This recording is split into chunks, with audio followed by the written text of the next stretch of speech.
You have the floor. Thank you. Tēnā koutou katoa.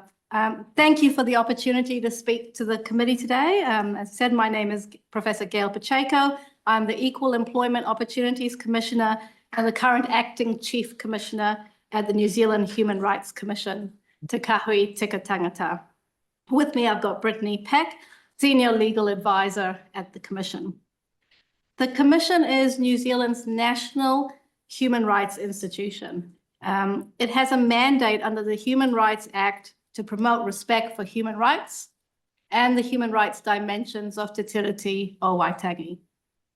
For decades, the Commission has called for justice for survivors of abuse in care. We advocated for the Royal Commission of Inquiry, which spent 6 years hearing nearly 3,000 survivor testimonies and examining systemic failures. Its recommendations provide a clear roadmap for a survivor-centered, independent redress system. New Zealanders also agree with us that survivors of abuse in state care deserve the chance to live a life of dignity. In a recent Horizon survey, the results showed that across the political spectrum, people care about this issue, and they believed it was right that there should be action on it.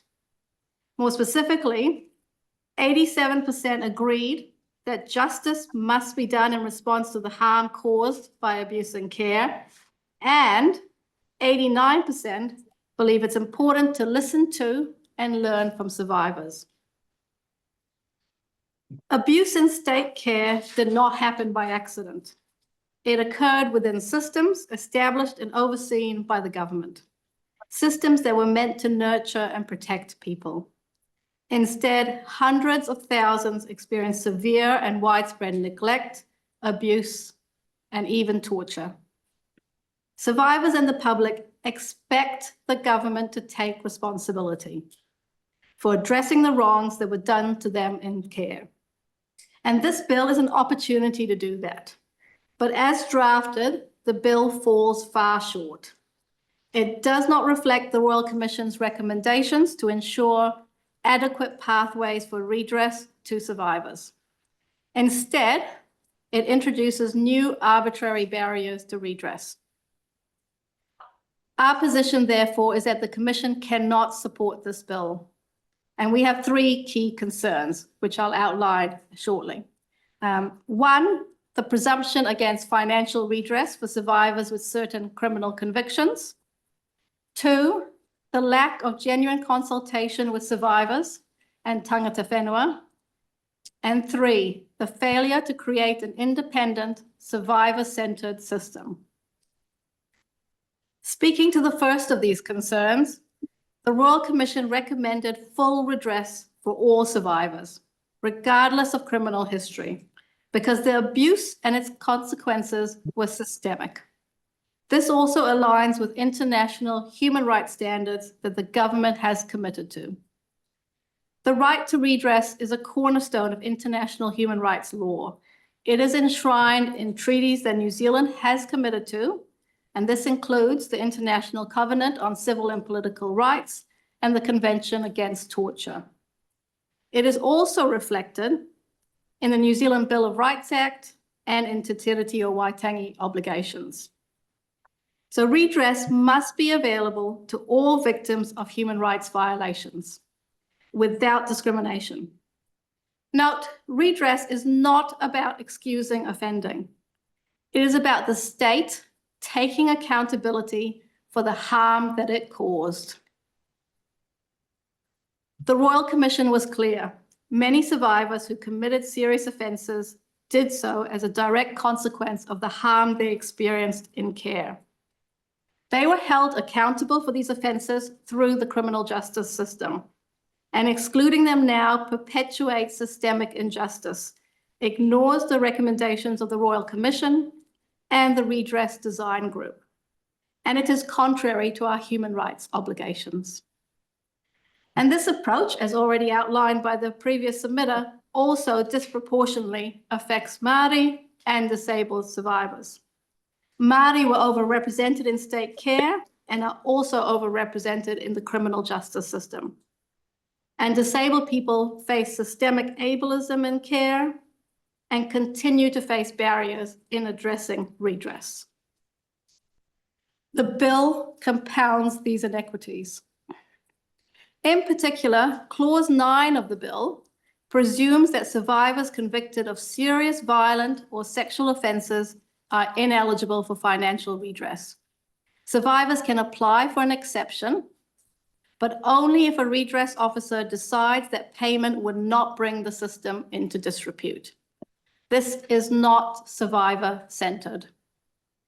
Rather, it adds hurdles for people already carrying decades of trauma and introduces arbitrary and inconsistent outcomes on which survivors are able to access redress. It also risks breaching Te Tiriti obligations. The government has a duty to safeguard tangata whenua interests, especially where its own actions caused harm. Introducing a presumption that likely disproportionately affects Māori survivors undermines that duty.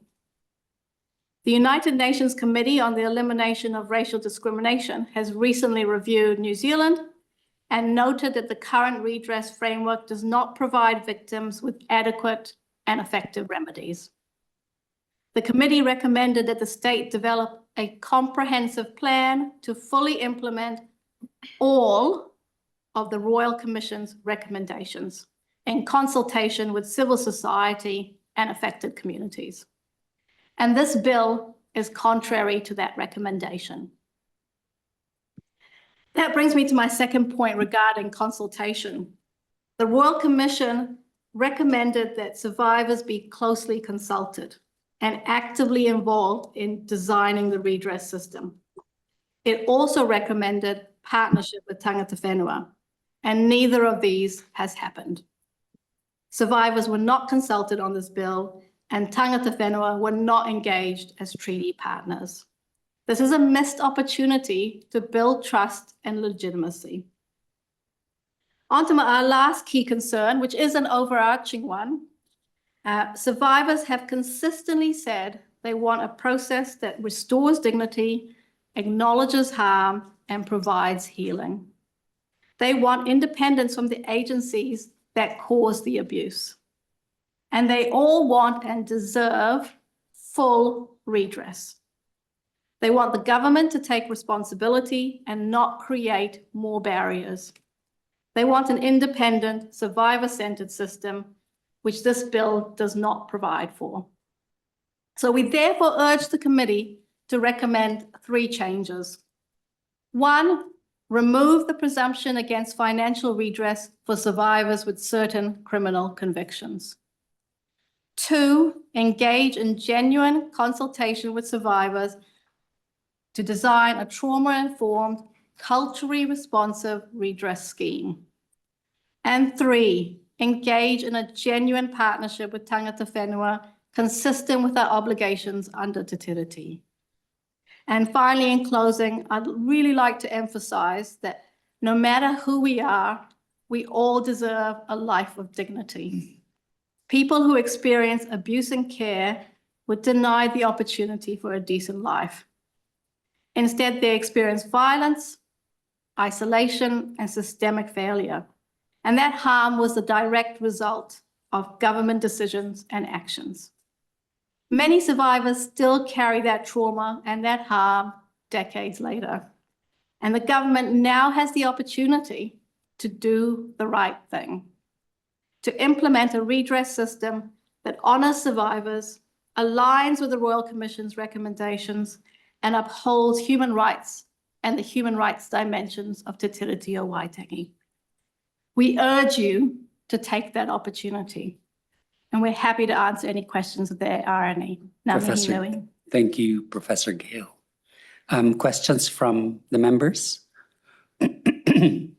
Helen White. Thank you.